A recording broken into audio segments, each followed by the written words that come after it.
Hello guys, स्वागत है आपका मेरे चैनल में। आज मैं लेकर आया हूँ मैजिक स्वॉर्ड मास्टर का एपिसोड 16। एपिसोड की शुरुआत वहीं से होती है जहां हमारे बिलॉप ने हमारे जिन की ब्लेड को तोड़ दिया होता है। हमारा जिन बिलॉप के इस ज़बरदस्त अटैक की वजह से काफ़ी पीछे चला गया होता है और हमारा जिन कहता है मैं जानता था कि बिलॉप ताकतवर है, लेकिन ये नहीं जानता था कि इतना ज़्यादा ताकतवर है। बिलॉप हर बार जब अपने ओपोनेंट से लड़ रहा था तो वो पहले से ही अपने ओपोनेंट के टेक्निक और स्ट्रेटजीज का पता कर ले रहा था, और जिसकी वजह से वो बड़े ही आराम से उन अटैकर को रोक ले रहा था। और बिलॉप अपने आखिरी सबसे ताकतवर ओपोनेंट से भले ही हार गया हो, लेकिन उसने उसको भी काफ़ी अच्छी टक्कर दी थी। लेकिन तब भी हमारे बिलॉप ने ऑरा का इस्तेमाल नहीं किया था, क्योंकि उसे लगा होगा कि उसके ओपोनेंट ऑरा का इस्तेमाल नहीं कर सकती, इसलिए उसने भी ऑरा का इस्तेमाल नहीं किया, क्योंकि उसको ये गलत लग रहा था। हमें फिर बिलॉप को दिखाया जाता है जो तेज़ी से हमारे जिन के ऊपर अटैक करने के लिए आ रहा होता है और अपनी तलवार उठाकर अटैक करने वाला होता है। लेकिन तभी हमारा जिन उसके अटैक करने से पहले ही उसके हाथ की कलाई पे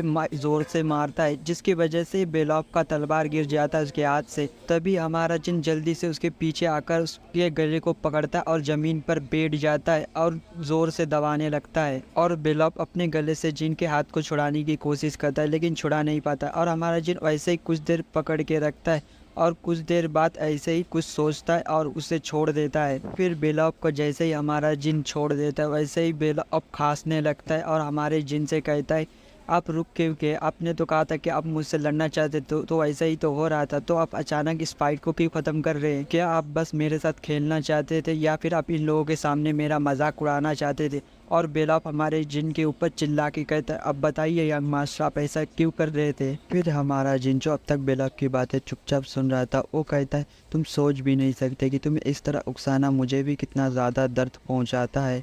और हमारा जिन उसकी तलवार के पास जाता है, उसको उठाकर बिलॉप के पास जाता है और कहता है जैसा कि तुमने कहा कि मैंने ऐसा क्यों किया वो मैं नहीं जानता, लेकिन मैं एक चीज़ जानता हूँ कि किसी की परवाह करना या अपना अच्छाईपन दिखाना ये एक ऐसी चीज़ है वो सिर्फ जो ताकतवर है वही कर सकते हैं। और हमारा जिन आगे कहता है हालांकि तुम मुझसे कमज़ोर हो और तुम्हारी हरकतें एक बच्चे जैसी है जो मुझे काफ़ी पसंद है, लेकिन तुम अपने इस अच्छाई के साथ इस जहन्नुम जैसी दुनिया में ज़िंदा नहीं रह सकते। इसलिए बिलॉप प्लीज़ तुम अपने आप को ताकतवर बनाओ और हमारे साथ और हर किसी के साथ मिलकर इस अच्छाई की रक्षा करो, और मुझे माफ़ करना कि मैं तुम्हारे साथ इतना कठोर व्यवहार कर रहा था। फिर हमें सबको दिखाया जाता है जो हमारे जिन और बिलॉप को देख रहे थे। फिर हमें बिलॉप को दिखाया जाता है जो जिनकी बातें सुनकर रो रहा होता है। तभी दो नौकरानी और एक नौकर खाना लेकर आ रहा होता है।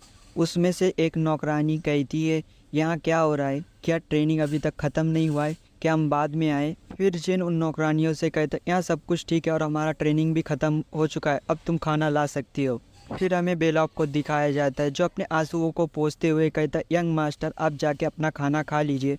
फिर हमारा जिन मुस्कुराता है और कहता है अच्छा ठीक है, मैं अपने साथ तुम्हारा भी खाना लेकर आता हूँ, और हमारा जिन खाना लेने के लिए चला जाता है। इसके बाद यहाँ से सीन शिफ्ट होकर हमें खान का सीन दिखाया जाता है जो हमारे जिन के फादर के पास आया होता है। जिन ने जो भी आज यहाँ पर किया है वो उस बारे में बताने के लिए आया हुआ होता है। फिर खान हमारे जिन के फादर के पीछे झुकता है और आज जो कुछ भी हमारे जिन ने किया है वो सब कुछ हमारे जिन के फादर को बता देते हैं।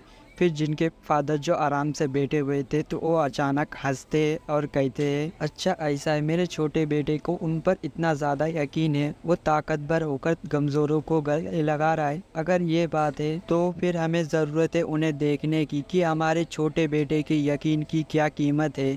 और जिनके फादर आगे कहते खान तुम उसके पास जाओ और कहो कि मैं अपने छोटे बेटे को उसका पहला मिशन देने वाला हूँ।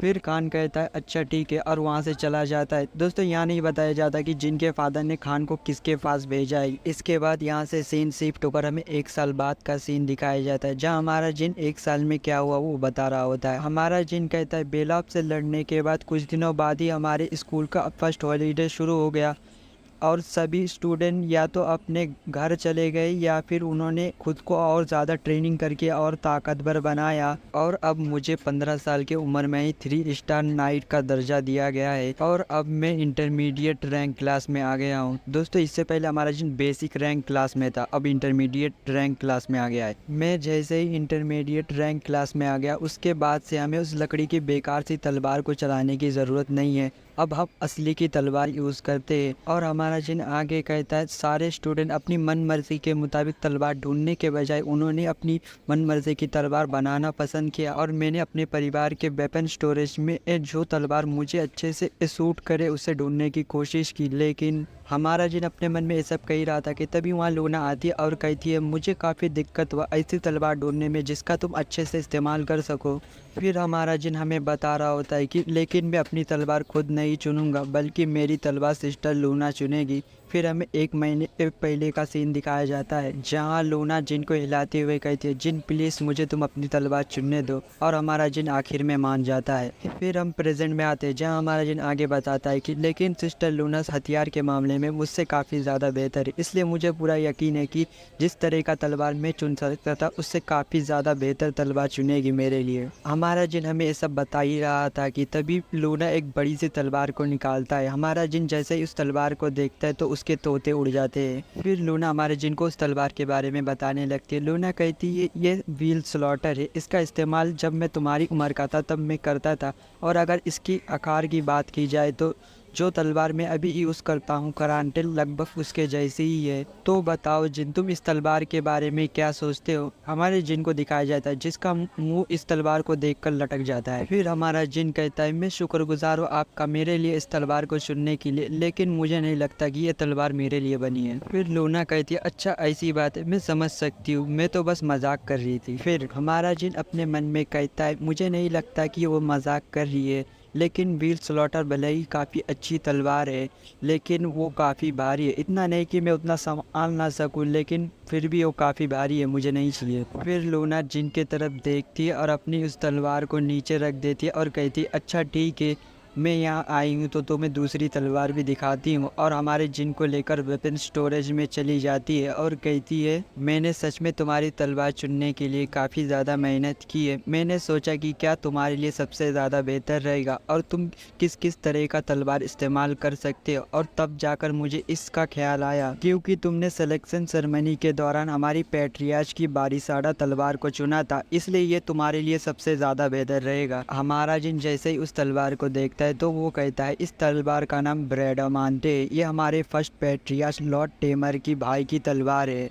फिर लूना हमारे जिन के हाथ में उस तलवार को दे देता है। हमारा जिन जैसे ही उस तलवार को अपने हाथ में लेता है वो बहुत ज़्यादा खुश होता है, जिसे देखकर लूना कहती है लगता है तुम्हें यह तलवार काफ़ी ज़्यादा पसंद आया है। फिर हमारा जिन कहता है हाँ बिल्कुल मेरे को ये तलवार काफ़ी ज़्यादा पसंद आया है क्योंकि ये हमारे परिवार के बाद जितनी भी बेहतरीन तलवार है उन सब में से सबसे ज़्यादा बेहतरीन तलवार ही है। और हमारा जिन हमें बता रहा होता है कि ब्रैडमेंट और बारिसाडा ये दोनों सबसे ज़्यादा बेहतरीन है शैडो एनर्जी का इस्तेमाल करने के लिए।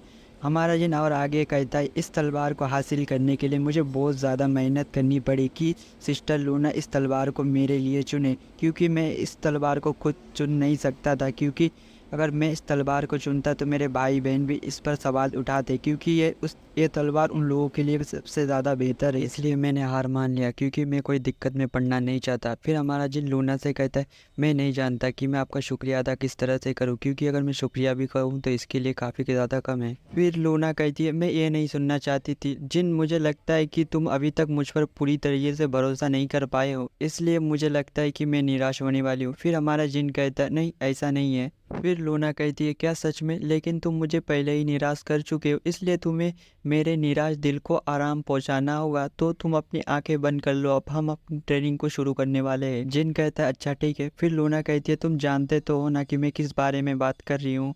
फिर जिन कहता है हाँ मैं जानता हूँ। फिर लूना जिन के कंधे पे हाथ रखती है और कहती है अच्छा ठीक है, लेकिन मुझे आज तुम्हें कुछ बताने की ज़रूरत है। फिर जिन कहता है को क्या चीज़ है जो आप मुझे बताना चाहती है। फिर लूना कहती है हमारे भाई बहन जो तुम्हें अपने रास्ते से हटाने की कोशिश करते, उनमें से कुछ ऐसे भी है जो तुमसे बिना किसी शर्त के प्यार भी करते, इसलिए मैं चाहती हूँ कि उन लोगों को तुम अपने दिल से याद रखो। मैंने तुम्हारे जन्म से पहले काफ़ी अकेले ज़िंदगी गुजारी है, इसलिए मैं नहीं चाहती कि तुम भी मेरे जैसे अकेले अपनी ज़िंदगी गुजारो। और लूना जिन को हिलाते हुए कहती है और प्लीज़ दोबारा कभी मुझे दुखी मत करना, तुम समझ गए ना जिन। फिर जिन कहता है हाँ मैं समझ गया सिस्टर लूना। फिर लूना कहती है चलो तो भी ठीक है, अब हम अपनी ट्रेनिंग को दोबारा शुरू करते, तो तुम अपनी आंखें बंद कर लो जिन, और अपने दिलो दिमाग से देखने की कोशिश करो। और दोस्तों आज के एपिसोड हमारा यहीं पर ख़त्म होता है। आगे का कहानी हम अगले एपिसोड में जानेंगे। वीडियो पसंद आए तो लाइक करें और सब्सक्राइब करें।